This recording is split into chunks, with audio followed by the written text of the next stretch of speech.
So recently, I've been trying to grow my own spring onions. That's scallions to you Americans.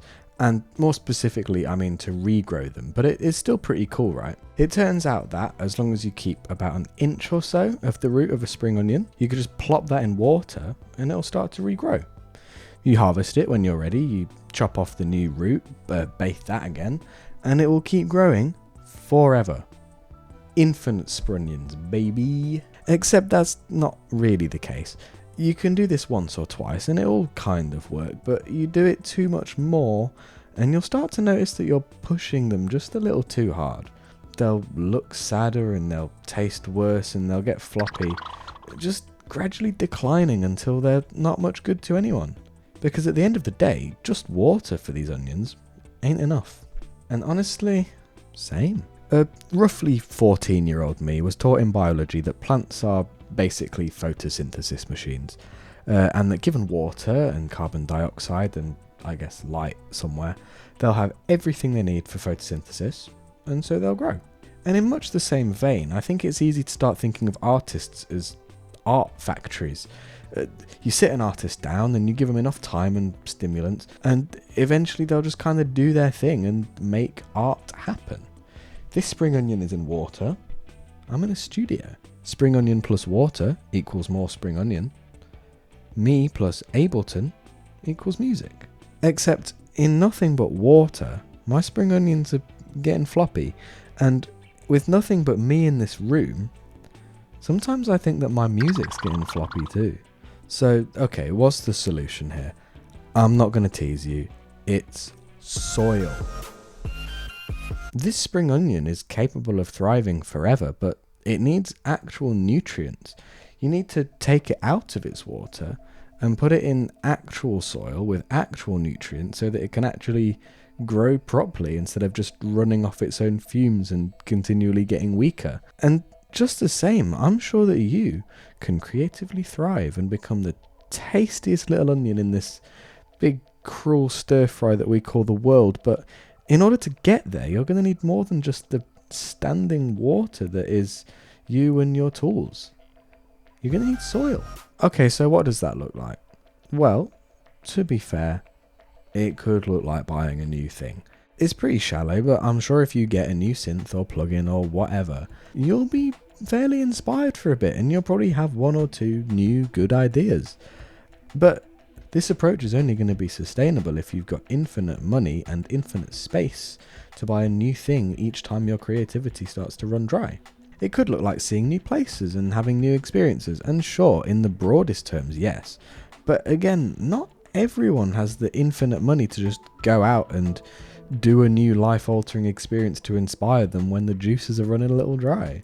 And then there is a small part of me that feels a bit weird about doing things like that just for inspiration. Like, if you're in a once-in-a-lifetime place, I think it's fairly disconnecting to just be thinking the whole time about what a sick song this is going to make the moment that you come home and have ended the experience. That seems kind of cynical to me, I don't know. So, that's 2 quite expensive soil bags that we've set aside. What else should we do? I would argue pretty much anything else. And especially things completely unrelated to what you usually make, because that is where you're going to find the newest, freshest, and probably rarest nutrients. Basically, you want to immerse yourself in the richest and most diverse and most unique soil, that is, set of influences, that you can possibly build for yourself. So for me, for instance, I'm an electronic musician. One thing I could do is listen to electronic music, but if that's my only baseline for inspiration, then I'll probably end up pretty derivative. You know, that's about as close to water as it gets for me. So I could listen to a completely different genre of music, and that's a good start. I'll expose myself to new ideas that might not be such staples of the space that I'm working in. And now we are getting somewhere, but I'm starting to wonder whether the true ascension is going to start happening once I abandon music altogether. So maybe I start trying to read more books, getting new ideas down me. Here comes the aeroplane. It's Anna Karenina. Or reading more poetry. That's nice. Or learning about visual art. I know so little about art, which is a shame because it's great. Or the past year or so, I've been getting into photography. That's been cool.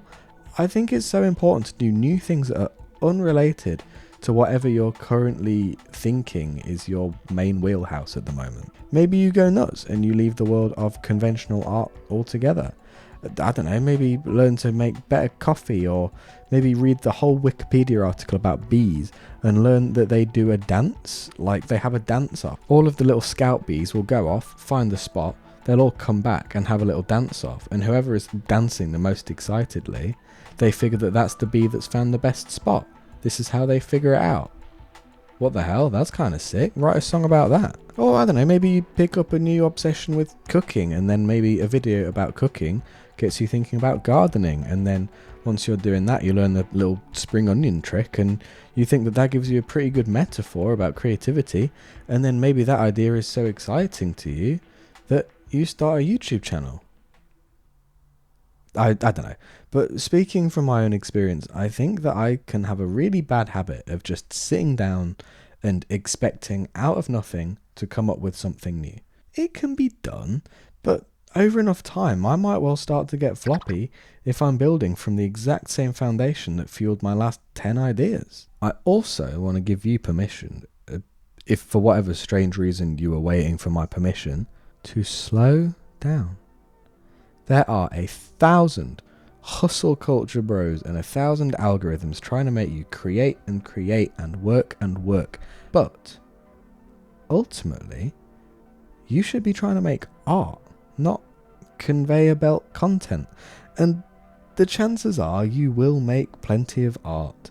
The chances are that the art that you have to make will get made, and eventually you will have made lots of it. And so there's no rush to create and create and create without spending time immersing yourself in everything else that there is in this world.